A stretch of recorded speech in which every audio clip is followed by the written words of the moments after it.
Сәлеметсіздер ме оқушылар? Бүгін бізде математика 4-ші сынып 55-ші сабақ. Тақырыбымыз үш таңбалы сандарға бөлу алгоритмі. Бүгінгі сабақта үш таңбалы сандарға бөлуді үйренетін боласыздар. Бірінші тапсырма. Қазір 193 ел ЮНЕСКО-ның дүниежүзілік мәдени және табиғи мұраларды қорғау конвенциясының мүшесі. 2018 жылы ЮНЕСКО-ның дүниежүзілік мұралар тізіміне 1092 нысан кірді. Олардың 845-і мәдени, 209-і табиғи, ал қалғандары аралас нысандар. Тізімде қанша аралас нысан бар? Мәдени нысандар 845, табиғи нысандар 209, барлығы 1092 нысан, яғни аралас нысан табуымыз керек. Біздегі өрнек 1092 азайтамыз, шақшаның ішінде мәдени нысан мен табиғи нысанды қосып аламыз. Одан кейін барлық нысаннан азайтамыз. Сонда бізде 38 нысан шығады екен. Бұл тізімде 38 аралас нысан бар. Екінші тапсырманы шығармас бұрын біз бөлудің алгоритмін түсініп алайық. Бірінші, бізде 3918-ді 653-ке бөлеміз. Ол үшін 3918-дің ішінде қанша жаңағы 653 бар екенін білуіміз керек. Бізде 6-дан беріп көреміз. Көбейту арқылы біз тексереміз. Яғни 6-ны көбейтеміз 3-ке. Ал жердегі 3-ім 18, бір ойда. Ал жердегі 5-ім 30, бірі мен 31, 3 ойда. Ал жердегі 6-ым 36, ойдағы 3 пен 39. Яғни біздің бөлуіміз дұрыс екен. Екіншісі, 13752-ні 573-ке бөлеміз. Яғни бізде 13-тен алатын болсақ ол кіші, 37-ден алатын болсақ ол да кіші, 573-ні 1375-тен аламыз. Яғни 1375-дің ішінде 573 ол 2 рет кездеседі. 2-ні 3-ке көбейтеміз 6, 2-ні 7-ге көбейтеміз 14, бір ойда. 2-ні 5-ке көбейтеміз 10, ойдағы мен 11.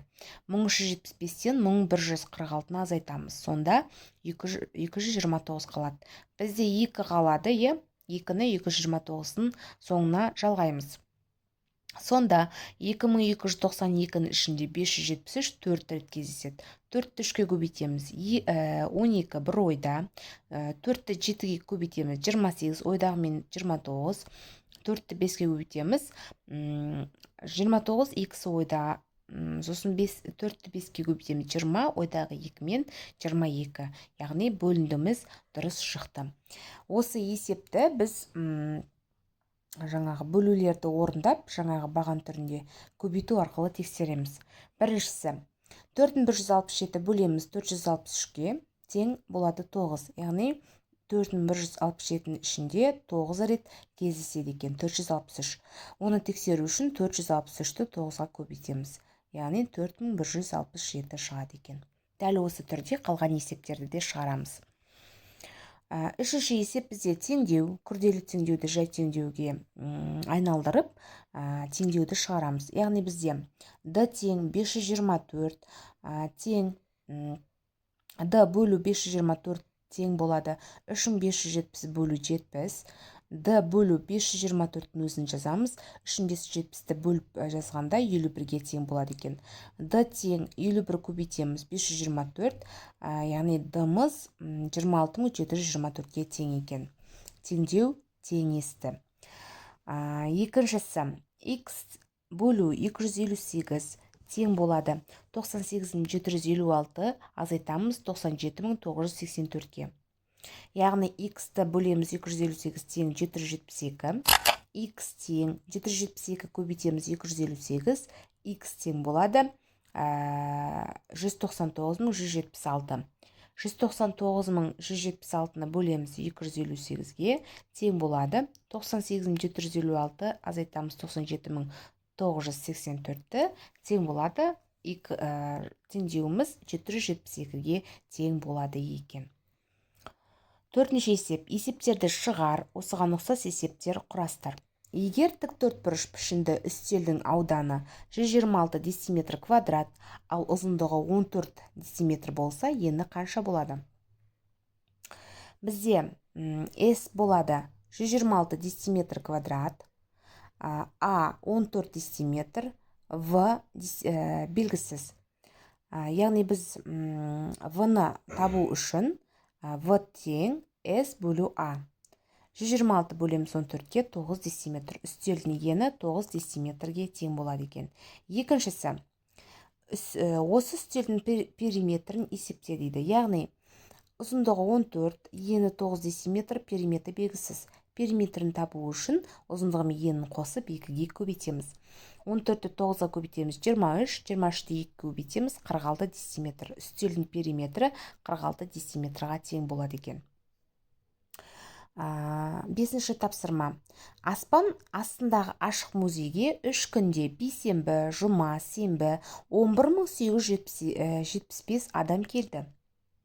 Бейсенбі күні келушілер саны сенбі күні келгендерге қарағанда 3 есе кем болды. Ал жұма күні 3875 адам келді. Бейсенбі және сенбі күндерінің әр қайсысында музейге неше адам келді? Яғни, бейсенбі күні белгісіз 3 есе кем, сенбіге қарағанда. Енді сенбі белгісіз, жұма 3875 адам келді. Барлығы 11875 адам. Яғни x арқылы x қосамыз 3x қосамыз 3875 тең болады 11875-ке. 4x, мына x-ті қостық, 4x тең болады 11875, азайтамыз 3875-ті тең 4x тең болады 8000-ға. Енді x-іміз тең болады 8000-ді бөлеміз 4-ке, x 2000 бейсенбі бұл. Енді 3-ті көбейтеміз 2000 тең 6000 сенбі.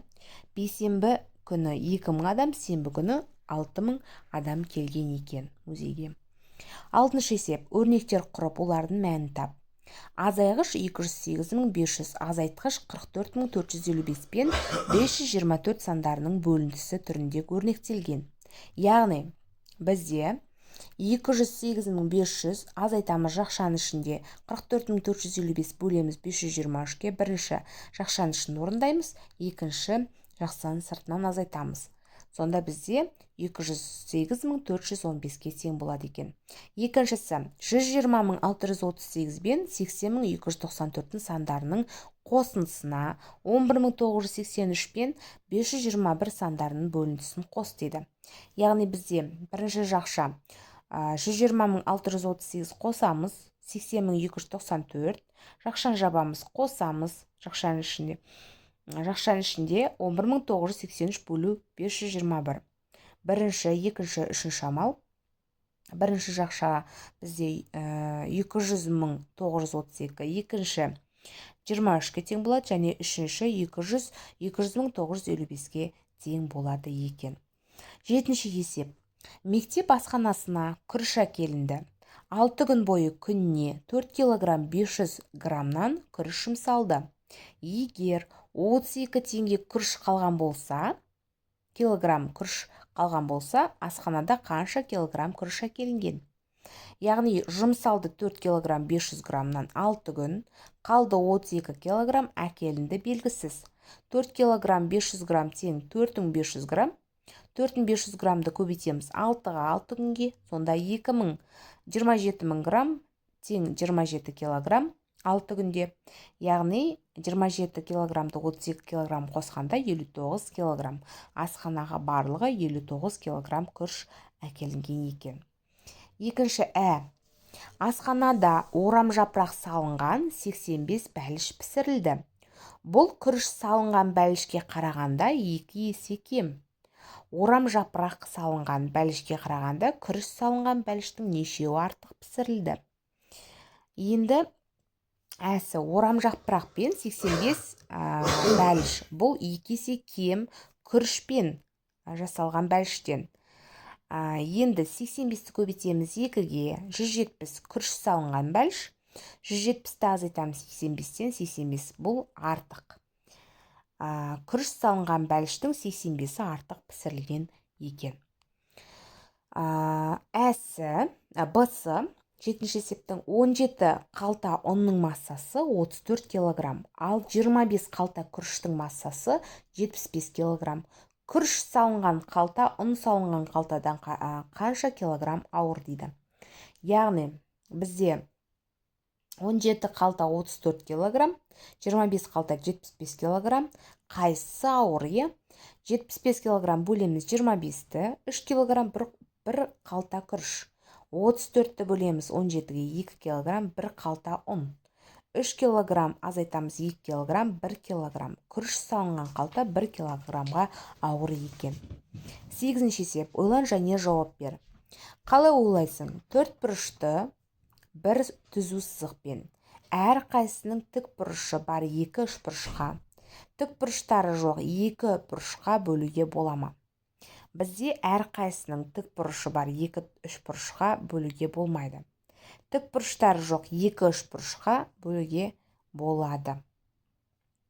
9-ші есеп. Теңдеуді шеш. Бізде күрделі теңдеу берілген, жай теңдеуге айналдырып шешеміз. Ол дегеніміз x бөлу 792 тең 46,865 бөлеміз 721, x бөлу 792 тең 65, x тең 65-ті көбейтеміз 792-ге, x-іміз тең болады 51480-ге. 51480-ді бөлеміз 792 тең болады 46865 бөлу 721. Сонда 65-ге тең болады теңдеу. Дәл осы түрде екінші теңдеуді де шығарамыз.